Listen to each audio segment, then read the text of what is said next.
नमस्कार दोस्तों, green root bye रेखा channel में आपका बहुत बहुत स्वागत है। दोस्तों, मेरे पास एक डिमांड आई थी कि तपती गर्मी में पौधों को जलने से कैसे बचाएं। मैम, आप इस पे एक वीडियो बनाइए क्योंकि हमारे जो पौधे हैं वो पीछे सारे के सारे जलकर खराब हो गए हैं और हम उसे सही नहीं कर पा रहे हैं।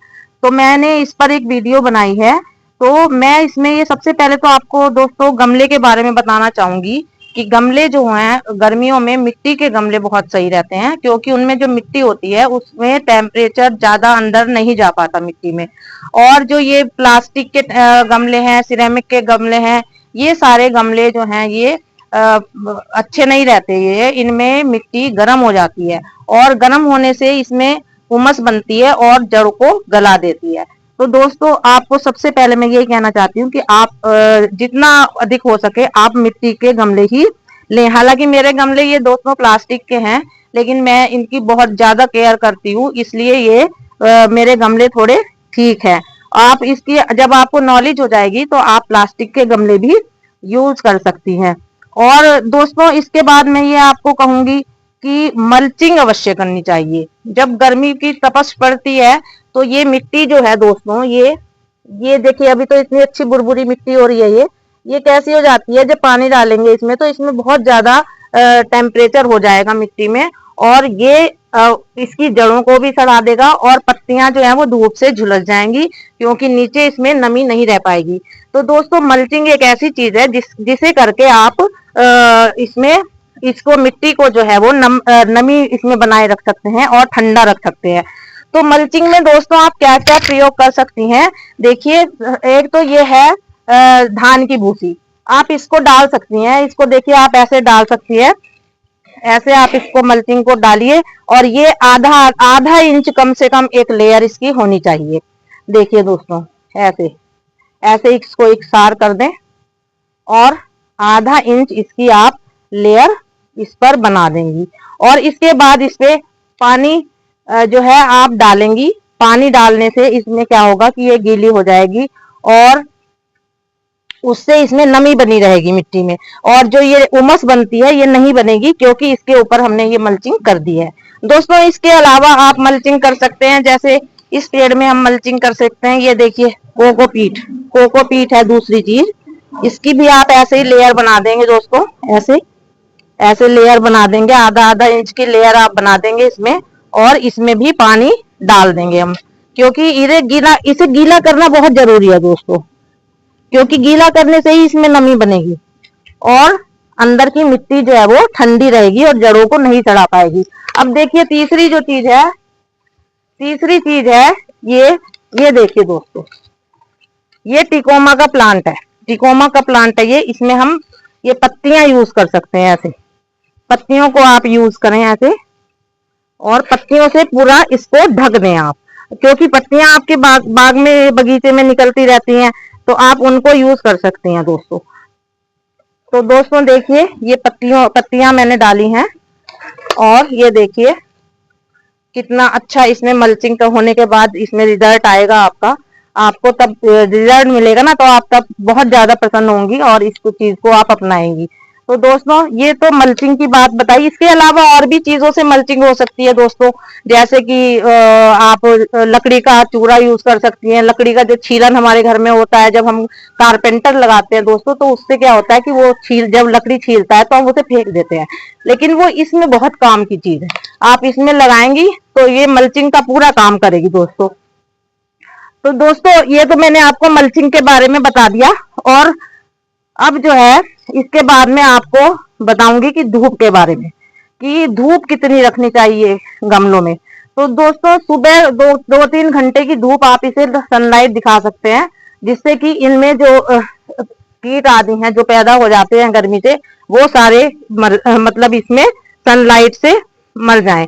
और फिर 3 घंटे करीब आप गमलों को हल्की सनलाइट या इनडायरेक्ट सनलाइट देंगे, जैसे आपने शेड में रख दिया या जहां पर छनकर धूप आ रही है वहां पर आप इसको रख सकते हैं। यदि आप दोस्तों इसमें इंसेक्टिसाइड या फंगिसाइड यूज करना चाहते हैं तो दोस्तों इनमें आप क्या करेंगे कि उन दोनों को आपको मिक्स नहीं करना है। अगर आप मिक्स करेंगे तो वो पेड़ों को नुकसान देगा। आप क्या करेंगे, आप उनको अलग अलग जो है वो उसका प्रयोग करेंगे। अलग अलग प्रयोग करने से पौधे जो हैं वो अच्छे बने रहेंगे। वो इसलिए कि इन दोनों के गुण जो होते हैं वो दोस्तों अलग होते हैं। दोस्तों आप ग्रीन नेट का प्रयोग कर सकते हैं जिससे सनलाइट पौधों पर छन कर आए। अगर आप ग्रीन लाइट नहीं आपके पास है ग्रीन नेट, तो आप क्या कर सकते हैं, कोई चादर कपड़ा कोई ऐसा या दुपट्टा आदि इस पे लगा करके पेड़ों को शेड दे सकते हैं, जिससे इसमें जो है वो नाइट्रोजन पैदा नहीं होगी और आपका जो है पेड़ सुरक्षित रहेंगे और हेल्दी रहेंगे। इस धूप में दोस्तों एक काम और आपको बिल्कुल नहीं करना है, जो मैं बता रही हूँ उसमें कटिंग पिंचिंग आदि इस समय आपको नहीं करनी है, वरना पेड़ जो है वो खराब हो जाएगा। सिर्फ सूखी पत्ती और सूखे फूल ही आप हटा सकते हैं। पानी देने का जो सही तरीका है दोस्तों, तो आप इस पे एक टाइम इसमें पेड़ों में स्प्रे जरूर करें। जैसे आप सुबह स्प्रे कर दें या तो या शाम को स्प्रे कर दें, और उससे क्या होगा, जो डस्ट आदि जम जाती है पेड़ों पर हमारे, तो वो सारी हट जाएगी। उससे फिर हमारे इस पे कोई कीटाणु आदि नहीं लगेंगे, जाले नहीं लगेंगे, तो उससे पेड़ आपके हेल्दी बने रहेंगे दोस्तों। और ये जो स्प्रे आप करेंगे ये सुबह करेंगे या शाम करें, दोपहर को आपको पानी भी नहीं देना है। बड़े पौधों के नीचे छोटे पौधे रख सकते हैं, इससे भी आपके पौधे छांव उन्हें मिलेगी और सुरक्षित रहेंगे। और दोस्तों खाद के बारे में बता दूं आपको मैं कि खाद जो है वो आपको ठंडी डालनी चाहिए, और लिक्विड खाद इस समय में आपको डालनी चाहिए। जैसे आप वर्मी कंपोस्ट डाल सकती हैं, गोबर की खाद डाल सकती हैं, और लिक्विड में आप लिक्विड खाद जो आती है आजकल एक बहुत अच्छी खाद आ रही है, उसको आप लिक्विड को यूज कर सकती हैं। ऑर्गेनिक खाद है वो, मंगा करके आप उसकी 4 बूंद डाल दें। प्लांट बूस्टर उसका नाम है खाद का, तो वो आप इसमें दे सकती हैं। एक चीज मैं आपको अलग से बताती हूँ दोस्तों, कि ये जो है इसमें उपले के जो लिक्विड बनाएंगे आप, वो जो है बेस्ट प्रयोग है उसका खाद करने का। खाद जो है आप एक उपले को ले और बाल्टी में पानी डालें काफी सारा, उसमें भिगो दें, और उसके बाद अगले 1-2 दिन बाद आप उसको छान लें। तो दोस्तों वो जब आप लिक्विड डालेंगे ना, ये मेरा आजमाया हुआ अपना नुस्खा है दोस्तों।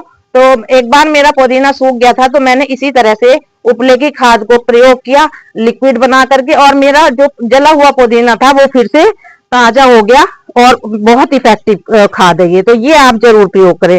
सीवीड जो है उसमें नाइट्रोजन होती है, पोटेशियम होती है, जिंक होता है, फास्फोरस होता है, इसका भी आप प्रयोग कर सकते हैं, ये भी बहुत फायदेमंद होता है। पत्तों से बनी खाद जो होती है वो उपजाऊ बनाती है मिट्टी को, और क्योंकि वो पानी सोख लेती है और जड़ों को मिट्टी के ठंडा रखती है। पौधों को कीड़ों से बचाने के लिए आप क्या यूज करेंगी, नीम का तेल यूज करें, खली करें। और दोस्तों अब मैं बात करती हूँ पौधों पे लगे कीटों के बारे में। दोस्तों यदि आपके पौधों में कीट लग गए हैं, तो आप इसके लिए नीम का स्प्रे कर सकती हैं। नीम के तेल को आप पानी में मिलाएं और स्प्रे बॉटल में भरें और स्प्रे कर दें, और ये स्प्रे आप 1-2 दिन छोड़ के कर सकते हैं, जिससे ये कीटों की समस्या हल हो जाएगी। इसके अलावा आप मस्टर्ड केक भी यूज कर सकते हैं दोस्तों, लेकिन मस्टर्ड केक में ये एक ड्रॉबैक ये होती है कि इसके जो ऑयल होता है वो मिट्टी में जम जाता है। धीरे धीरे करके जैसे जैसे आप ये डालेंगे धीरे धीरे जमता जाएगा, और मिट्टी ऐसी हो जाएगी कि जिसमें सांस लेने की भी जगह नहीं होगी। तो इसका प्रयोग आप कम करें, लेकिन आप इसकी गुड़ाई अगर साथ के साथ करती रहेंगी, 2-2 3-3 दिन में आप गुड़ाई करें इसकी, तो ये समस्या नहीं आएगी आपको। तो दोस्तों एक बात मैं आपको और बताना चाहूंगी कि ये जो मैंने मल्चिंग के बारे में आपको बताया है, ये मल्चिंग जो है कुछ विशेष पेड़ों में जो है अधिकतर करनी चाहिए। जैसे सदाबहार पेड़, फल फूल सब्जी आदि के पेड़, ये पेड़ों में अवश्य मल्चिंग करनी चाहिए। तो दोस्तों कैसी लगी आपको मेरी ये वीडियो? यदि अच्छी लगी हो तो वीडियो को लाइक शेयर और सब्सक्राइब करना ना भूलें। धन्यवाद।